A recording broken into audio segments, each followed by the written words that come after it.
Reta final do Campeonato Paulista, começo do Campeonato Brasileiro e o primeiro campeão do Brasil já foi decretado.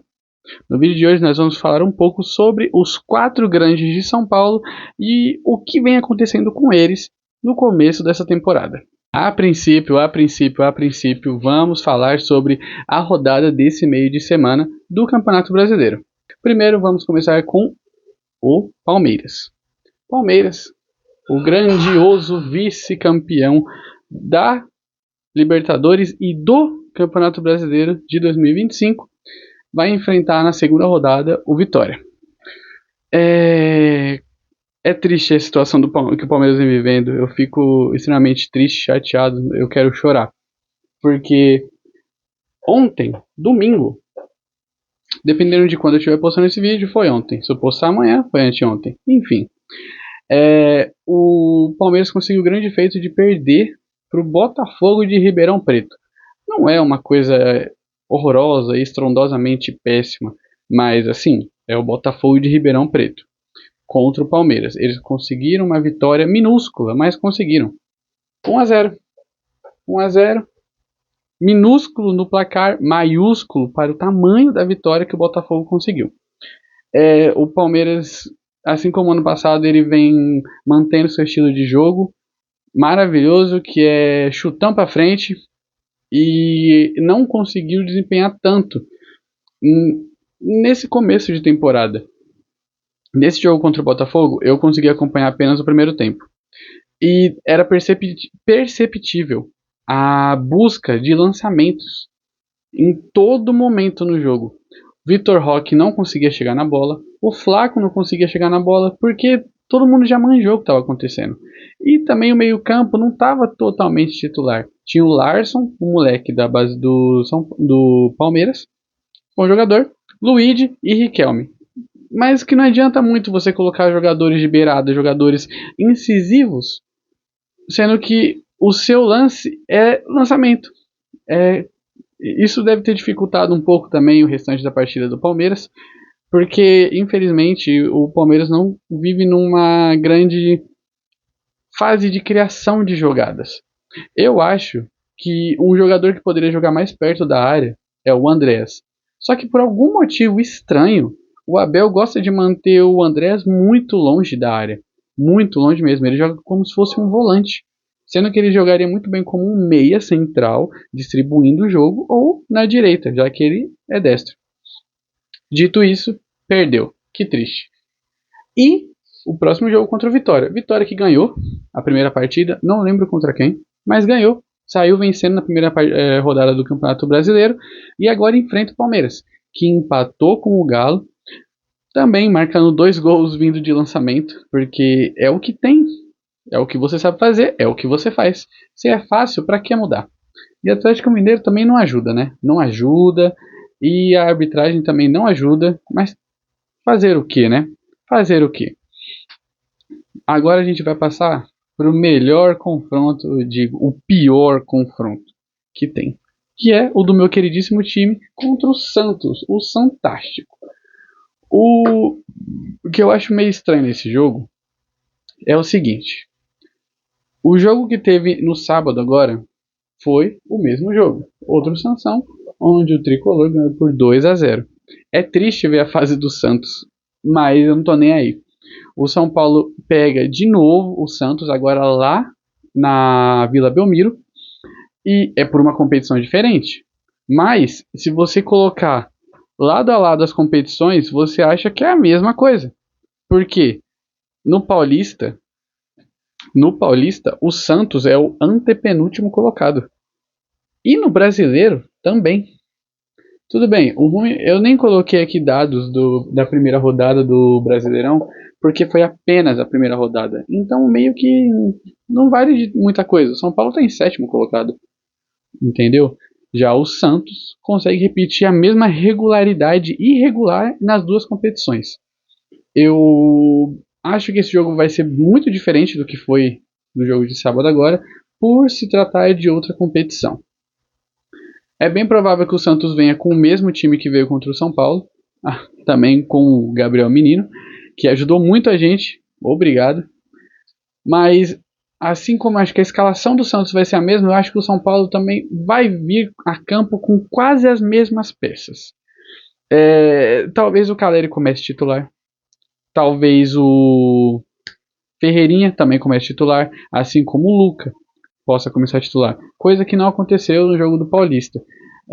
Ainda não sei qual foi o papo que o Rafinha teve logo após ter chegado no São Paulo como dirigente de futebol ali. Eu esqueci qual é a função dele especificamente, mas ter chegado na direção do São Paulo, porque o time mudou muito rápido. A maneira de jogar, de pensar e de agir. Então é muito bom isso. Agora para o Santos, o torcedor do Santos deve estar em prantos, literalmente, porque cada jogo que passa o time piora.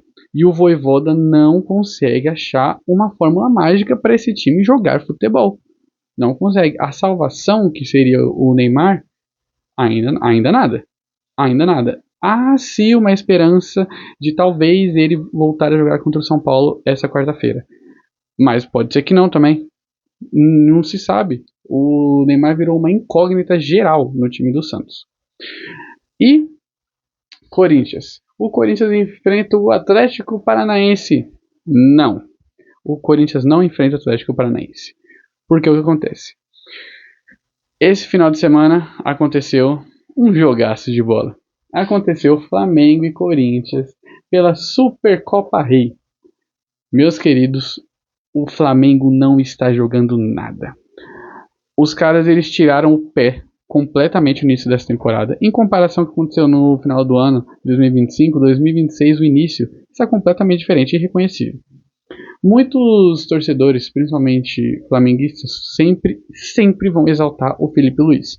Só que uma coisa é você dar uma Ferrari para mim, que sou recém-habilitado, dirigir. Outra coisa é você dar um Corsinha para um cara recém-habilitado dirigir. Se você dá um time do São Paulo pro Felipe Luiz dirigir, meu querido, não vai para frente. Não vai, porque o São Paulo não tem essas grandes estrelas. Pro Felipe Luiz, o Flamengo foi perfeito, porque no primeiro ano já conseguiu se eu não me engano, foi a Copa do Brasil em cima do Atlético Mineiro. No primeiro ano, já conseguiu a Copa do Brasil. No segundo ano, já conseguiu o Brasileiro, já conseguiu, salvo engano, o Carioca e a Libertadores. E aí você fala, meu Deus, o Felipe Luiz é um monstro. Ele é um monstro mesmo? Assim, não é porque ele perdeu 3 seguidas que ele se tornou um péssimo técnico. Só que tira ele do Flamengo e coloca ele em algum outro time. Sei lá, coloca ele no Cruzeiro, que também tem um ótimo investimento, só que jogadores muito abaixo, muito abaixo. E aí nós vamos saber se ele realmente é bom ou não. Quer um exemplo? Dorival Júnior. O Dorival Júnior ele conseguiu o feito de conseguir duas Copas do Brasil por 2 times da capital paulista, 2 rivais, São Paulo e Corinthians. E os 2 títulos foram do mesmo jeito. Do mesmo jeito. Ele pega o volante jovem da base, lapida ele e transforma no melhor volante que todo mundo está elogiando.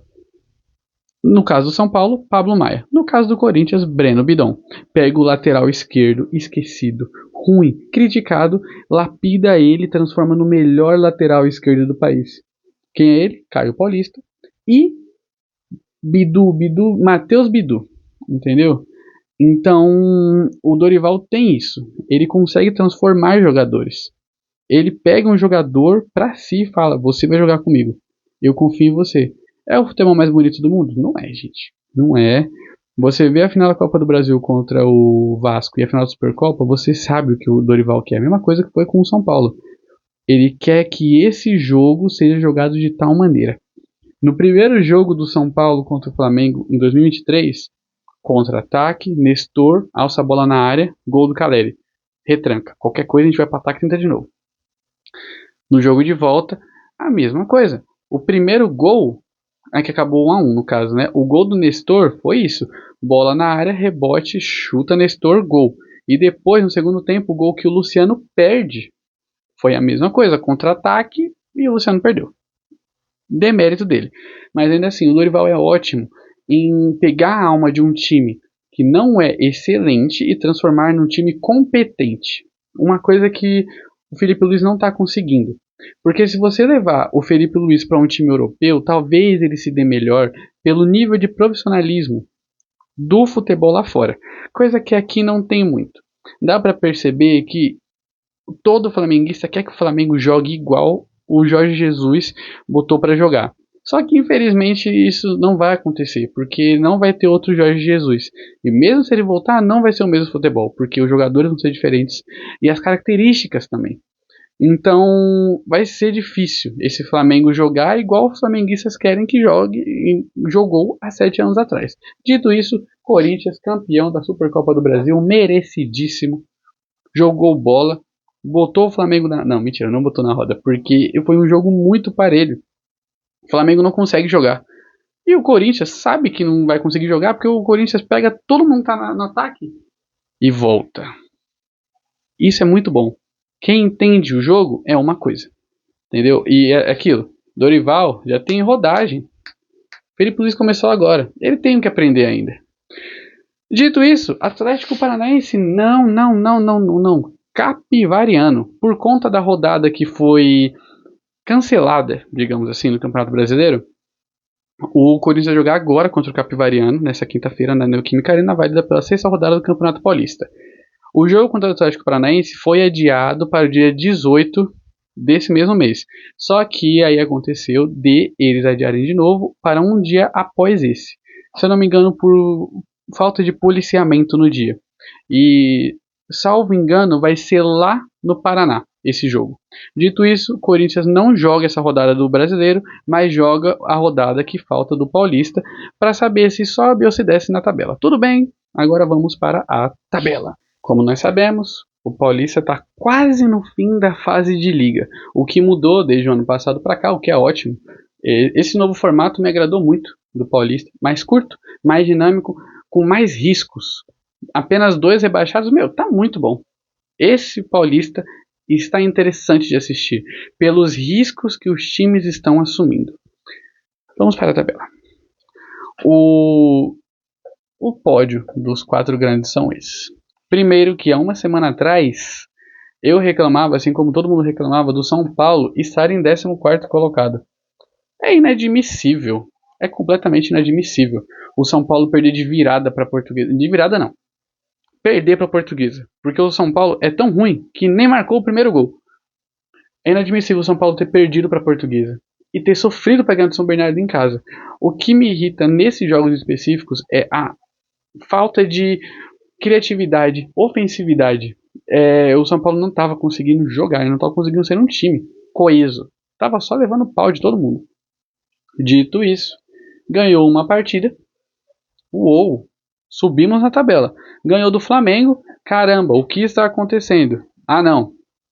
Calma que eu já estou me perdendo comigo mesmo. A gente levou uma surra do Palmeiras. Uma senhora surra do Palmeiras.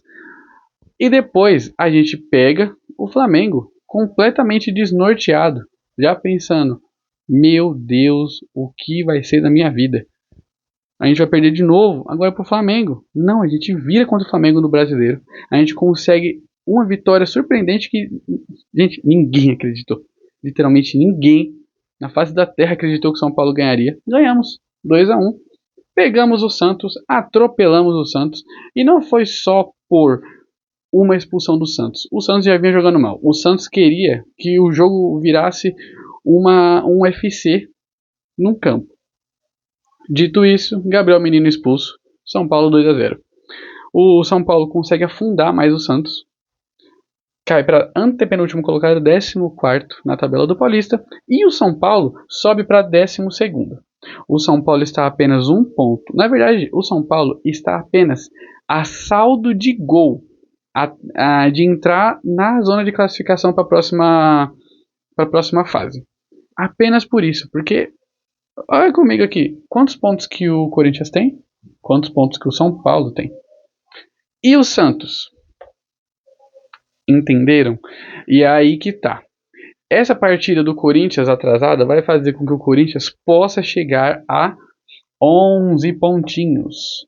contra o Capivariano, em casa, Neoquímica Arena. Pode jogar contra o time, com o time misto ou com o time completamente reserva. Não estou falando que o Capivariano é ruim. O Capivariano ainda está acima do São Paulo na tabela. Mas um pontinho pro Corinthians ainda é muito valioso. Ainda é muito valioso. Ruim é perder ponto. E isso que é ruim.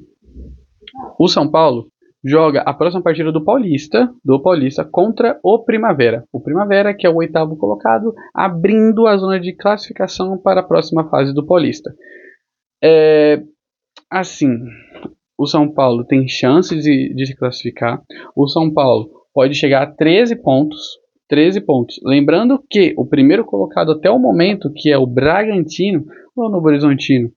Eu acho que é o Novo Horizontino. Tem 13. 13 pontos, porque o Palmeiras tem 12. Lembrando que ainda tem 2 rodadas, ainda tem 6 pontos em disputa. O Santos também pode se classificar. Só que o problema do Santos é espiritual. Porque não tem como um time ser tão azarado em 2 competições simultâneas, rolando ao mesmo tempo, jogando mal igual. O Santos tem que dar um tapa na cara de todos os jogadores e falar: meu, jogue. Vocês têm que jogar. Eu não sei o que acontece nos bastidores do Santos. Eu não acompanho todas as notícias do Santos. Eu acompanho mais do meu time, que é o São Paulo. Mas eu sei que o Santos não está bem das pernas. E isso pode dificultar no planejamento para o restante da temporada. Porque, e se o Santos cair de novo?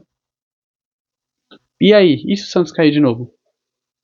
Complicado. A esperança do Santos vai ser apenas o Neymar? Sendo que não deve ser o Neymar. O Neymar tem que compor o elenco e não levar o time nas costas. Não, não é isso. O Neymar nem joga. Nem joga. O salvador do Santos sendo Gabigol. Sendo Gabigol. Que não jogou contra o São Paulo. Pode jogar agora, quarta-feira. É um problema. É um problema porque a zaga do São Paulo, por mais que tenha sido sólida, não foi sólida. A zaga do São Paulo teve sorte. Teve muita sorte. Contra o Flamengo, sim, jogou bem. O Arboleda, tudo que eu falei mal do Arboleda, ele recuperou no jogo contra o Flamengo. Sabino também, excelente, jogou muito bem. Alan Franco, não quero falar dele. Mesma coisa do jogo contra o Santos. Arboleda, ok. Agora o Alan Franco, alguma coisa está acontecendo com esse cidadão. Esse foi o vídeo de hoje. Obrigado por assistir. Curte, comenta, compartilha o vídeo. Fala aqui embaixo o que você achou, se você concorda, discorda, se você acha que o Santos vai cair, se você acha que o São Paulo vai ser campeão de todas as competições possíveis esse ano. Muito obrigado e até a próxima.